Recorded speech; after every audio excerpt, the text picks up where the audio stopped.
Something extraordinary is happening in Washington right now, and it's not coming from the opposition. For the first time, Republicans themselves are pushing back against Donald Trump, quietly moving to block the power he's trying to hold on to at any cost. Emergency declarations, war-level rhetoric, and behind-the-scenes panic are colliding as Congress steps in to draw a line. This isn't just another political fight or a breaking news moment. It's a test of whether American power is ruled by law or by one man's instincts. Stay until the end, because what's unfolding here could reshape how power works in the United States long after the headlines fade. So imagine this moment late at night in Washington. Phones lighting up across Cap Hill, aides whispering, senators checking their screens twice to make sure what they're reading is real.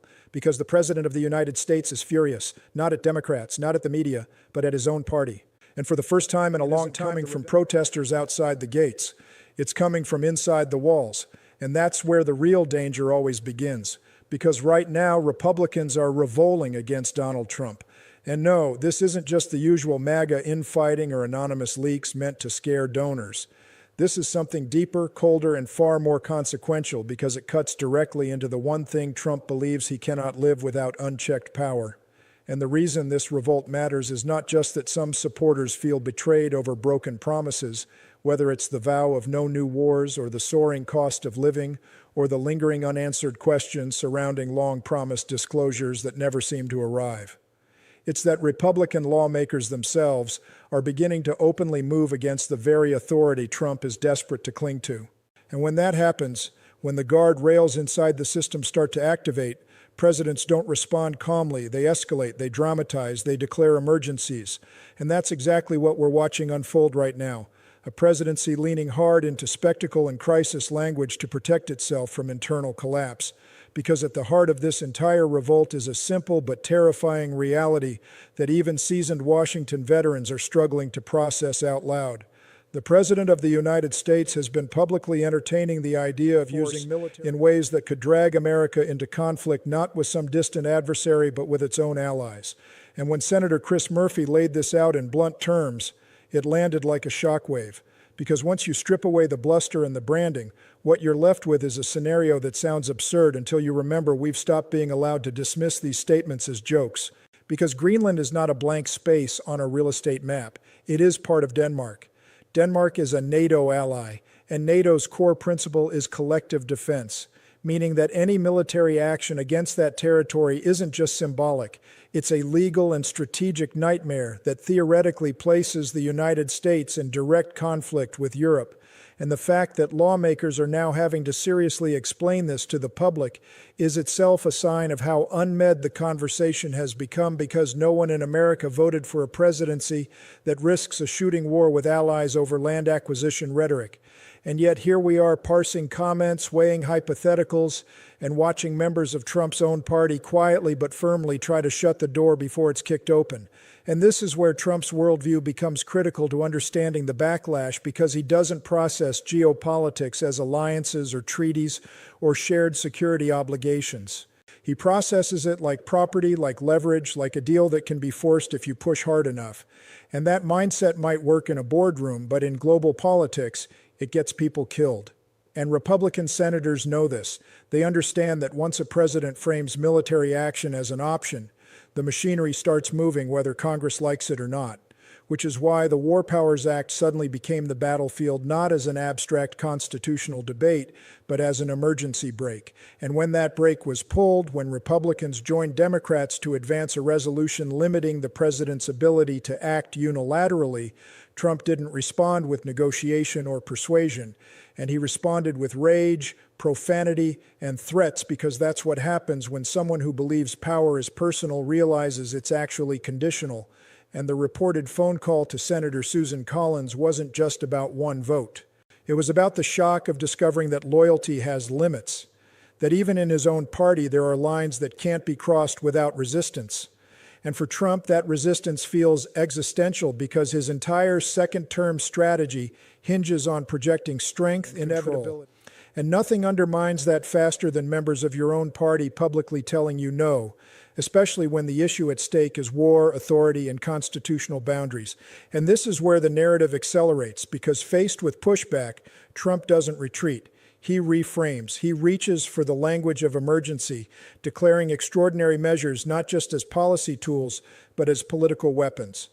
And the declaration of a national emergency tied to Venezuelan oil assets fits perfectly into this pattern because it allows him to cast himself as the sole protector of national security while portraying dissenting lawmakers as obstacles. Even though the underlying reality is far more complicated, involving long timelines, massive corporate interests, uncertain infrastructure, and benefits that would flow primarily to multinational energy companies rather than ordinary Americans. But complexity has never been the point. The point is dominance, distraction, and control of the narrative. Because emergencies change the rules, emergencies centralize authority, and emergencies shift attention away from uncomfortable questions. And there are few questions more uncomfortable for this administration right now than why long-promised transparency efforts have stalled, why document releases have been delayed, and why it took bipartisan pressure rather than executive initiative to move certain oversight actions forward. And when lawmakers like Sheldon Whitehouse start talking openly about inspectors general compliance failures and unanswered timelines, it signals something important. Not a conclusion, not an accusation, but concern that process itself has broken down. And that concern is exactly what Trump cannot afford, because his political survival depends not just on winning arguments, but on exhausting the public, flooding the zone, and keeping every controversy competing for oxygen. And that's why these threads, Republican revolt, war powers, emergency declarations, and stalled disclosures, aren't separate stories.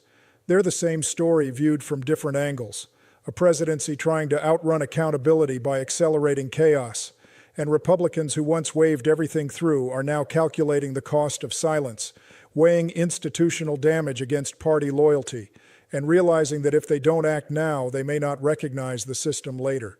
Because once a president openly suggests he is guided only by his own judgment and not by law, treaties, or precedent, the question stops being partisan and becomes structural.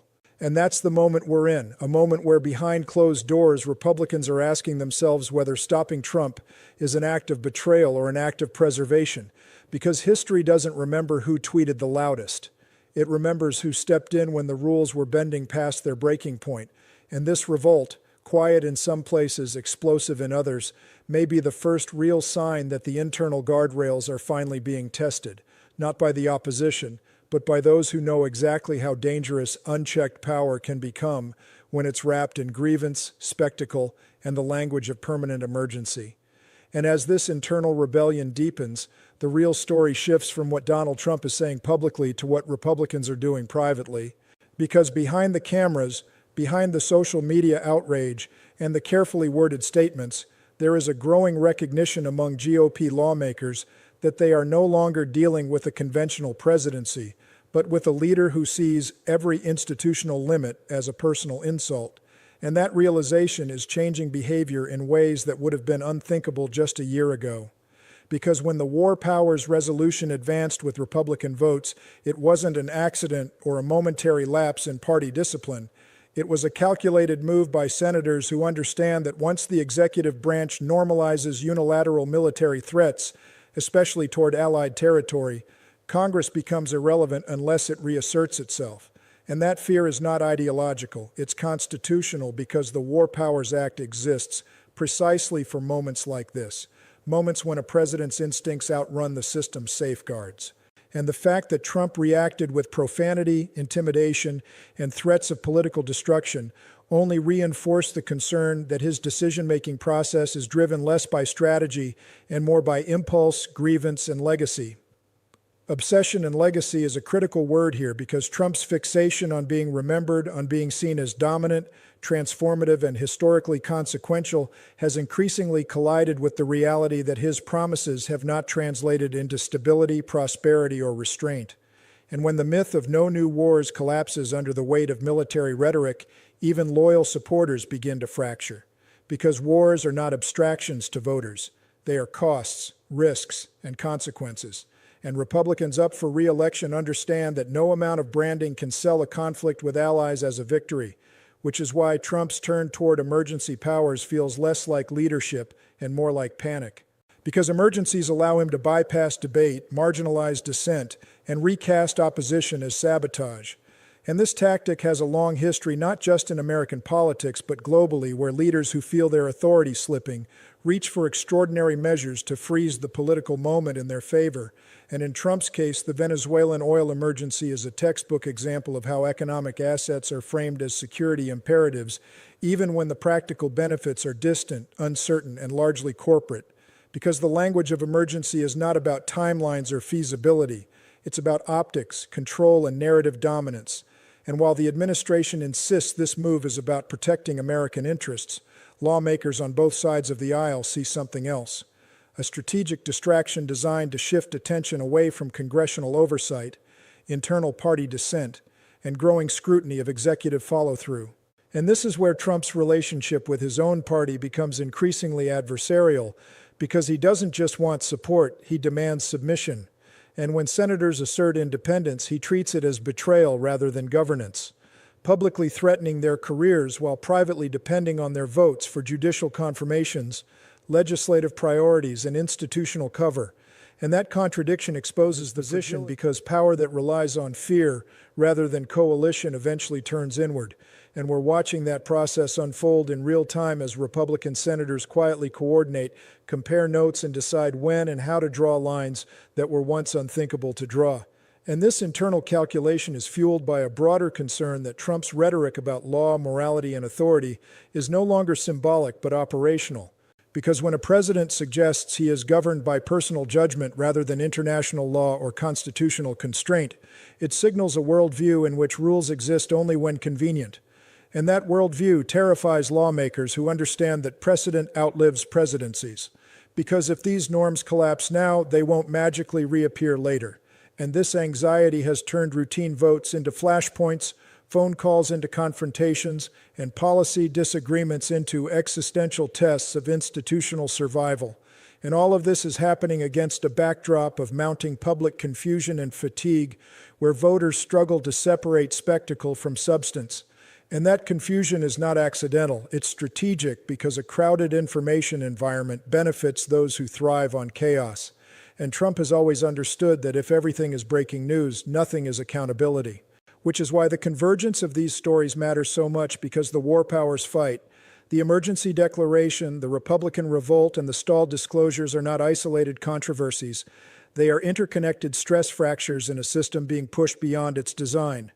And Republicans who once rationalized every action as temporary or tactical are now confronting the possibility that silence is no longer neutral, that inaction itself becomes a form of consent. And that realization has changed the tone inside the party, from loyalty to triage, because they are no longer asking how to help Trump win the next. They are asking how to prevent irreversible damage to the institutions they still need to function after he is gone.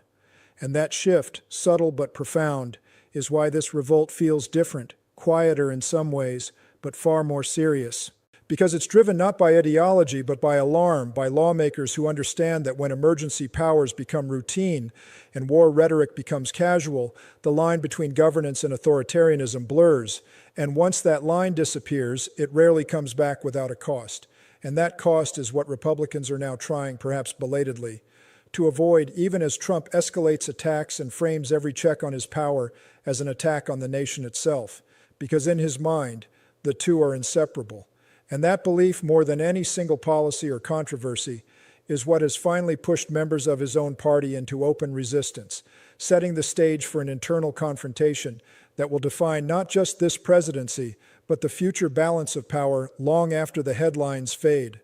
And while the public argument rages over war powers and emergency declarations, a quieter, more unsettling pressure is building beneath the surface. Because every time the administration escalates the language of crisis, it inadvertently shines a light on what it seems most eager to outrun: oversight, documentation, timelines, and the slow, methodical work of accountability. And this is where the story takes a darker, more procedural turn, not into conspiracy or rumor, but into the uncomfortable territory of process failures and unanswered questions. Because when lawmakers begin asking why promised disclosures are delayed, why reviews stretch on indefinitely, and why statutory deadlines slip without explanation, they aren't alleging conclusions. They're identifying red flags. And red flags are dangerous not because they prove wrongdoing, but because they invite scrutiny. And scrutiny is the one thing a presidency built on speed, spectacle, and dominance struggles to manage. And that's why the discussion around delayed document releases has become so sensitive, because the administration itself elevated these to defining promise, signaling urgency, prioritization, and transparency, only for reality to unfold far more slowly than rhetoric suggested. And when senators like Sheldon Whitehouse begin publicly describing the gap between expectation and execution, emphasizing numbers, timelines, and compliance requirements rather than theories, it reframes the issue entirely, turning it from a political talking point into an administrative credibility test. And that shift matters because credibility is the currency of governance. And once it's questioned, every subsequent explanation faces higher skepticism. And the request for Inspector General review isn't an accusation. It's an admission that something in the process went wrong, whether through mismanagement, delay, or conflicting priorities. And for an administration already battling internal revolt, that kind of inquiry compounds the pressure because inspectors general operate outside political theater, dealing in memos, records, and chains of decision-making, and their work doesn't disappear with a tweet or a rally. And this is where Trump's strategy becomes clearer, not in any single statement, but in the pattern of escalation. Because whenever scrutiny tightens, the narrative widens, emergencies are declared, external threats are emphasized, and the conversation shifts from documentation to dominance, from compliance to confrontation. And it's not subtle, it's instinctive. A reflex honed over decades flood the zone, change the subject, raise the stakes, and hope the audience moves on. But Congress isn't an audience, it's a co-equal branch. And some lawmakers are beginning to behave like it again, pressing for subpoenas, following financial trails, and asking why certain avenues weren't pursued proactively if transparency was truly the priority. And again, this isn't about proving an outcome, it's about explaining a process. And processes don't have feelings, they have records. And records are stubborn because they don't care how loudly anyone insists on their own version of events. And the deeper this inquiry goes, the more it threatens to collide with Trump's preferred mode of operation, which is personal control over narrative rather than institutional disclosure. And that collision is what he fears because it limits his ability to redefine reality on demand. And this fear explains why the rhetoric around loyalty has intensified, why dissent is framed as sabotage, and why even bipartisan oversight is portrayed as partisan warfare. Because once you accept neutral review, you accept the possibility of outcomes you can't control. And Trump has always treated control as synonymous with survival.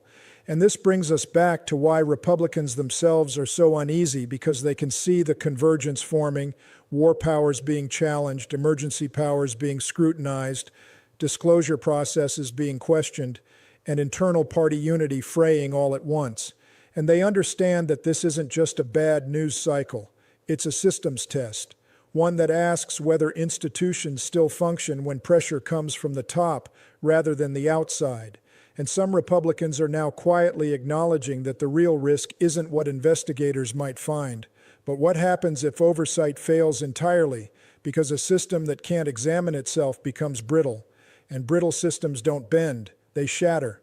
And this awareness has shifted the internal conversation from defense to distance, from justification to insulation, as lawmakers calculate how to separate their own constitutional responsibilities from a presidency that increasingly treats those responsibilities as obstacles. And all the while, Trump continues to push forward, framing himself as besieged, misunderstood, and unfairly constrained, leaning harder into the language of destiny and personal judgment, even as the institutional machinery around him begins to hum louder, slower, and more deliberately, because oversight doesn't rush, it accumulates. And that accumulation is what keeps him awake. Because no matter how many crises are declared or enemies named, paper trails don't vanish, deadlines don't forget, and processes don't care about loyalty. And that's why this moment feels heavier than previous controversies, because it's no longer about what Trump says or tweets. It's about what he can't fully control. And for a leader whose authority has always flowed from dominating the narrative, the quiet persistence of oversight may be the most destabilizing force he's faced yet, setting the stage for a final confrontation not over ideology or elections, but over whether the institutions he governs are still allowed to govern him. And this is where the story ultimately lands, not in a single vote, not in a single phone call, not even in a single emergency declaration, but in a reckoning that Republicans, Democrats, and the public alike can no longer postpone. Because what we are watching is not just a clash of personalities or a cycle of outrage. It's a stress test of whether American governance still functions when pressure comes from inside the highest office rather than from outside threats. And the reason this moment feels different, heavier, more consequential is that the resistance is no longer purely partisan. It's institutional. It's procedural. It's driven by lawmakers who may disagree on ideology, but increasingly agree on one uncomfortable truth: that power justified only by personal will, insulated by emergency language and defended through intimidation, eventually turns against the very system that grants it legitimacy. And Republicans know this, even if they won't all say it out loud, because they understand that today's shortcuts become tomorrow's precedents. And once those precedents exist, they don't belong to one man or one party anymore. They belong to whoever comes next. And that realization has transformed quiet unease into cautious action. Votes cast not for applause but for restraint. Oversight requests framed not as attacks but as necessities, and distance created not out of disloyalty but out of self-preservation, because history is unforgiving to those who confuse silence with neutrality. And Trump, for all his bravado, senses this shift, which is why his rhetoric has grown sharper, his framing more apocalyptic, and his reliance on emergency powers more pronounced. Because leaders who feel control slipping don't slow down. They accelerate. They raise the stakes. They demand loyalty tests. And they insist that only they can protect the nation from collapse, even as their own actions create the instability they warn against. And that paradox is at the center of this presidency's final act. A leader obsessed with legacy but increasingly boxed in by process, a party torn between short-term alignment and long-term survival, and institutions forced to choose whether they will be performative or functional when it matters most. And for the audience watching this unfold, the temptation is to treat it as just another chapter in a long-gunning political drama. But that would miss the point entirely, because the real question isn't whether Trump wins the next argument or dominates the next news cycle. It's whether the rules that govern power are still stronger than the people who temporarily hold it. And that question doesn't belong to politicians alone. It belongs to voters, to citizens, to anyone who expects stability rather than spectacle from leadership. And as this revolt continues, as oversight grinds forward, and as emergency narratives collide with constitutional limits, the outcome will tell us something profound about where American democracy actually stands, not in theory, but in practice. Because systems don't fail all at once. They erode gradually, challenged, tested, and normalized, until someone finally says no. And right now, that no is coming not from the outside, but from within, from Republicans who understand that stopping a leader from going too far is not betrayal, it's responsibility. And whether that responsibility holds under pressure will shape not just this presidency, but the rules every future president inherits, which is why this moment matters so much, why it deserves attention beyond outrage, and why it demands engagement, scrutiny, and conversation. Because democracy doesn't protect itself. It relies on people willing to defend it when it's inconvenient, uncomfortable, and politically risky. And that defense, quiet or loud, is the real story unfolding behind the headlines, one that will be written not by declarations or threats, but by the choices made when power meets its limits. And the world is watching to see whether those limits still mean Mathematics book of IX class. That's my book, and that's it. The Pythagoras in Greece, followers of the famous mathematician and philosopher Pythagoras, were the first to discover the number which were not rational around 400 BC. These numbers are called irrational number in rationals. Okay, because they cannot return in the form of a ratio of integers. There are many myths surrounding the discovery of irrational numbers by the Pythagorean Hipparchus of Cotton. In the all myths, Hipparchus has an unfortunate idea discovering that root 2 is irrational, okay, or of the disclosing the secret about root 2 to the people outside the secret. Pythagoras said that is okay, understand that. And this is this Let us formally define this numbers. A number is called irrational if that cannot be written with p by q, and where p and q are the integers and q is not equal to 0. Okay. Remark. Say the remark. Recall that when we use the symbol root, we assume that is the positive square root of the number. So root 4 and 2 is through that and through both, and the minus 2 are square root of 4. Some of the irrational number listed above the familiar to the you. For example, you have already come across many square root listed above the number pi. The Pythagoras and